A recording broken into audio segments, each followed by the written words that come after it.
Siapa yang nggak kenal dengan tokoh pemimpin wanita inspiratif ini?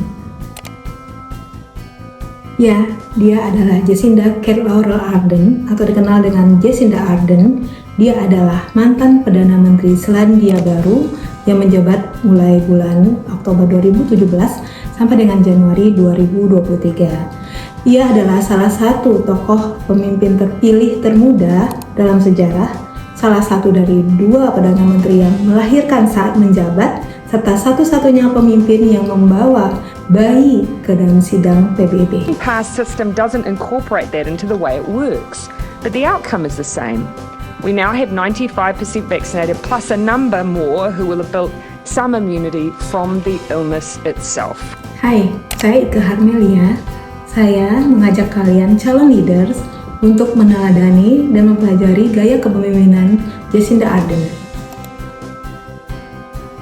Kita mulai dari biografi singkat beliau. Jacinda Ardern lahir pada 26 Juli 1980 di Hamilton, Selandia Baru. Ia dibesarkan di Morrinsville dan Murupara sebagai anak kedua dari 2 bersaudara. Pengalamannya melihat anak-anak tanpa sepatu atau tanpa makanan untuk makan siang di kota kecil Murupara menginspirasinya untuk terjun ke dunia politik.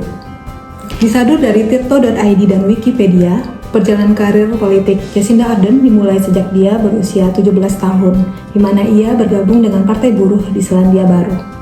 Setelah lulus dari University of Waikato pada tahun 2001 dengan gelar sarjana dalam politik dan hubungan masyarakat, Ardern bekerja sebagai peneliti kebijakan politik untuk anggota parlemen lain dari partainya. Pekerjaannya ini membuatnya mendapatkan posisi sebagai staf dari Perdana Menteri yang menjabat saat itu, Helen Clark. Karir politiknya semakin menanjak. Jacinda Ardern terpilih sebagai anggota parlemen pada pemilihan umum tahun 2008 mewakili distrik Waikato. Hal ini menjadikannya sebagai wakil rakyat termuda di usia 28 tahun. Pada tahun 2017, di usia 37 tahun, Jacinda Ardern terpilih sebagai Perdana Menteri ke-40 Selandia Baru, menjadikannya kepala pemerintahan wanita termuda di dunia. Tahun 2020, Jacinda Ardern terpilih kembali sebagai Perdana Menteri pada pemilu Selandia Baru dengan meraih suara 49%. Selanjutnya, mari kita bahas kekuatan komunikasi Jacinda Ardern, baik komunikasi verbal maupun non-verbal sebagai pemimpin Selandia Baru.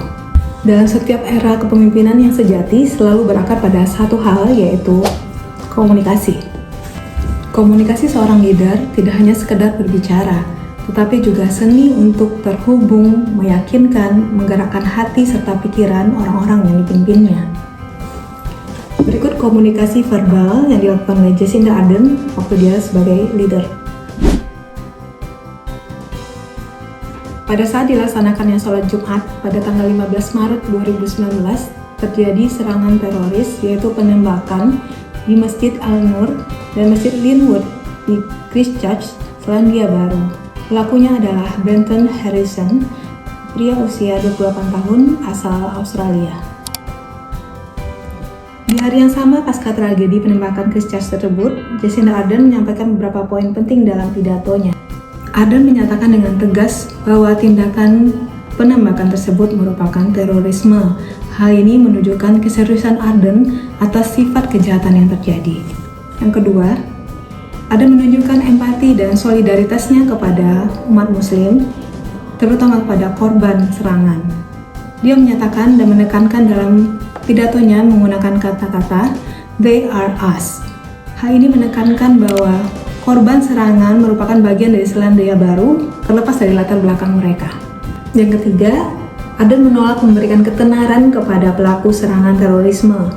Ia bersumpah tidak akan menyebut nama pelaku serangan karena menurut Ardern, pelaku serangan hanya ingin ketenaran dan Selandia Baru tidak akan memberikannya.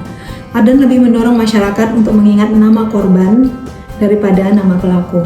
Yang keempat, Ardern berencana untuk mengubah undang-undang kepemilikan senjata api di Selandia Baru, terutama untuk senjata semi otomatis serta senapan serbu yang digunakan pada saat serangan. Dan yang terakhir, Ardern menyoroti peran platform sosial media dalam menyebarkan konten-konten terorisme serta konten ekstremis. Dia meminta pertanggungjawaban dari platform sosial media tersebut. Merespon hal tersebut, CEO Facebook Mark Zuckerberg mendukung ajakan Ardern. Facebook telah menghapus 1,5 juta video terkait penembakan Christchurch dalam kurun waktu 24 jam setelah insiden terjadi. Dari komunikasi verbal Jacinda Ardern tersebut, kita bisa menyimpulkan bahwa Jacinda Ardern adalah tipe pemimpin yang cepat tanggap serta memiliki empati yang tinggi. Selain itu juga dia menepati janjinya seperti yang dia sampaikan di pidatonya. Terbukti dengan pemerintah Selandia Baru telah mengeluarkan peraturan darurat di mana senjata semi otomatis dilarang jatuh ke tangan sipil. Dan aturan ini berlaku mulai tanggal 21 Maret 2019 atau 6 hari setelah serangan Christchurch. Selain itu, pada konferensi Paris pada tanggal 15 Mei 2019, Ardern bersama Presiden Perancis Emmanuel Macron mengajak para pemimpin dunia serta pejabat perusahaan teknologi untuk menandatangani perjanjian yang disebut Christchurch Call. Hal ini bertujuan untuk mengakhiri penggunaan media sosial sebagai sarana aksi terorisme. Ardern menjelaskan pertemuan tersebut bukanlah tentang peraturan, melainkan tentang mengajak seluruh perusahaan terkait mencari jalan keluar terhadap permasalahan itu. Menurut Ardern, pelaku serangan di Christchurch memang sengaja menyiarkan aksinya agar menjadi viral. Komunikasi verbal yang kedua adalah pidato saat Jacinda Ardern mengumumkan bahwa lockdown level 4 akan segera diberlakukan di New Zealand. Pada tanggal 23 Maret 2020, Jacinda Ardern melakukan pidato di parlemen, lalu pidatonya ini dipublish ke masyarakat, di mana dia menyatakan Selandia Baru siap untuk melakukan lockdown level 4 yang lebih ketat untuk menekan penyebaran virus COVID-19. Berikut adalah poin-poin pidatonya Ardern pada tanggal 23 Maret 2020 tersebut. Yang pertama, Ardern mengakui secara jujur dan transparan kondisi realitas sulit serta serius yang dihadapi oleh Selandia Baru akibat pandemi COVID-19. Ia menyatakan bahwa harus ada tindakan tegas untuk menangani hal ini. Jika tidak, Selandia Baru akan kehilangan puluhan ribu warganya. Ia bahkan membandingkannya dengan situasi di Italia, di mana kewalahan dari pemerintah mereka menghadapi situasi ini, sehingga ratusan masyarakat Italia itu meninggal dunia. Pemimpin yang baik tidak menyembunyikan kenyataan ataupun mempermanis situasi bahkan di saat sulit.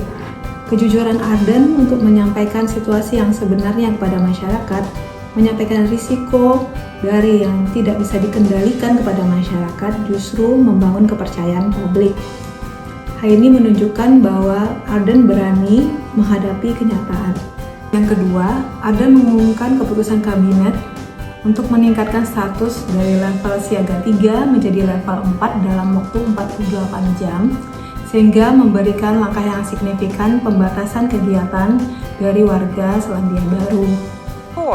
Essential services are in place, we will move to level 4. Dia menggunakan strategi Go Hard, Go Early untuk menekan penyebaran virus COVID-19. Dia memberikan langkah-langkah praktis seperti penutupan sekolah, penutupan bisnis non-esensial, serta pembatasan perjalanan. Dia juga memberikan prinsip sederhana pada masyarakat, yaitu seolah-olah Anda mengalami COVID-19 sehingga Anda harus menjaga jarak sejauh 2 meter dengan orang lain. Ardern secara efektif mengambil keputusan, berani dan cepat menangani krisis, serta mampu mengkomunikasikan kepada bawahannya ataupun masyarakat dengan baik.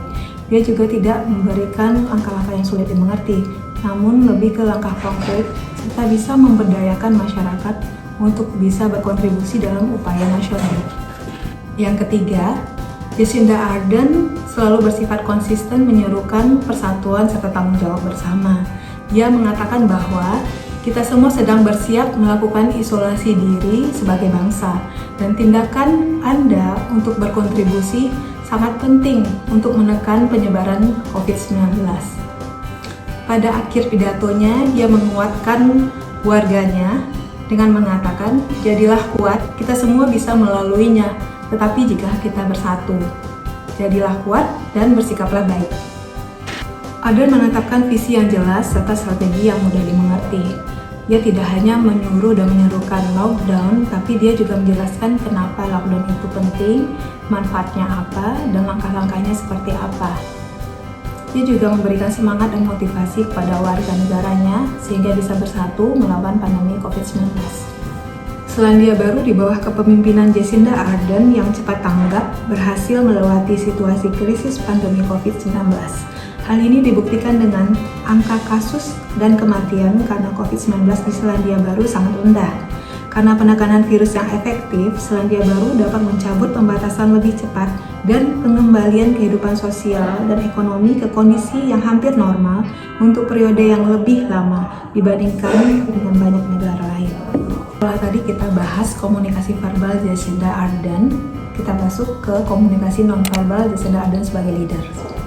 Untuk komunikasi nonverbal yang pertama adalah Jacinda Ardern membawa bayinya ke sidang umum PBB. Pada Senin tanggal 24 September 2018, Jacinda Ardern membawa bayinya, Neve de Aroha, ke sidang Majelis Umum PBB. Saat itu, Neve berusia sekitar 3 bulan. Jacinda Ardern menghadiri acara tersebut dalam rangka sidang umum PBB ke-73 di markas besar PBB, New York. Dia berpidato pada konferensi tingkat tinggi perdamaian Nelson Mandela. Kehadiran Ardern dengan bayinya menjadi sorotan global, menjadikannya kepala negara pertama yang membawa bayi ke ruang sidang PBB. Ardern ditemani oleh suaminya, Clark Gayford, yang bertugas sebagai pengasuh Neve selama Ardern berpidato. Hal ini penting untuk memastikan bayi terawat dan tidak mengganggu jalannya sidang. Suami Jacinda Ardern mengunggah foto kartu identitas diplomatik PBB khusus untuk Neve dengan tajuk New Zealand First Baby. Ia menunjukkan bahwa bayi tersebut secara resmi diakui dan memiliki izin untuk berada di area sidang PBB. Tindakan ini secara visual menunjukkan bahwa seorang pemimpin perempuan dapat merangkul peran keibuan dan kepemimpinan secara bersamaan. Hal ini dinilai positif oleh peserta sidang dan pemerhati politik, di mana Ardern secara tersirat menyampaikan pesan sebagai pemimpin yang otentik dan tidak takut menunjukkan sisi personalnya. Ia menunjukkan bahwa ia tidak harus menyembunyikan identitas atau tanggung jawabnya sebagai ibu untuk menjadi pemimpin yang efektif. Selain itu, kehadiran bayi membawa sentuhan kemanusiaan ke dalam arena politik tingkat tinggi yang seringkali terasa kaku dan impersonal. Komunikasi nonverbal yang kedua yang dilakukan oleh Jacinda Ardern adalah mengenakan hijab pada saat ia mengunjungi keluarga korban Christchurch. Beberapa hari setelah serangan teroris terjadi, Ardern mengunjungi komunitas muslim serta keluarga korban dari penembakan Christchurch. Ia mengenakan hijab dan pakaian berwarna gelap. Tindakan mengenakan hijab adalah gestur visual yang kuat dan penuh hormat. Hijab bukanlah bagian dari pakaian sehari-hari Ardern ataupun budaya Selandia Baru secara umum. Dengan memakainya, ia secara fisik menunjukkan bahwa solidaritas, empati, dan penghormatan terhadap tradisi dan kesedihan komunitas muslim. Bahasa tubuhnya yang hangat seperti memeluk para korban juga memperkuat pesan ini. Nah, itu tadi pembahasan kita tentang kekuatan komunikasi Jacinda Ardern, baik dari komunikasi verbal maupun non-verbal. Dari pembahasan tadi kita bisa tarik kesimpulan. Yang pertama, komunikasi adalah inti kemampuan seorang pemimpin agar bisa memotivasi, menginspirasi, serta membentuk perubahan. Yang kedua, kredibilitas itu sangat dibutuhkan untuk membentuk positif ethos yang membantu menjadikannya sebagai transformational leader.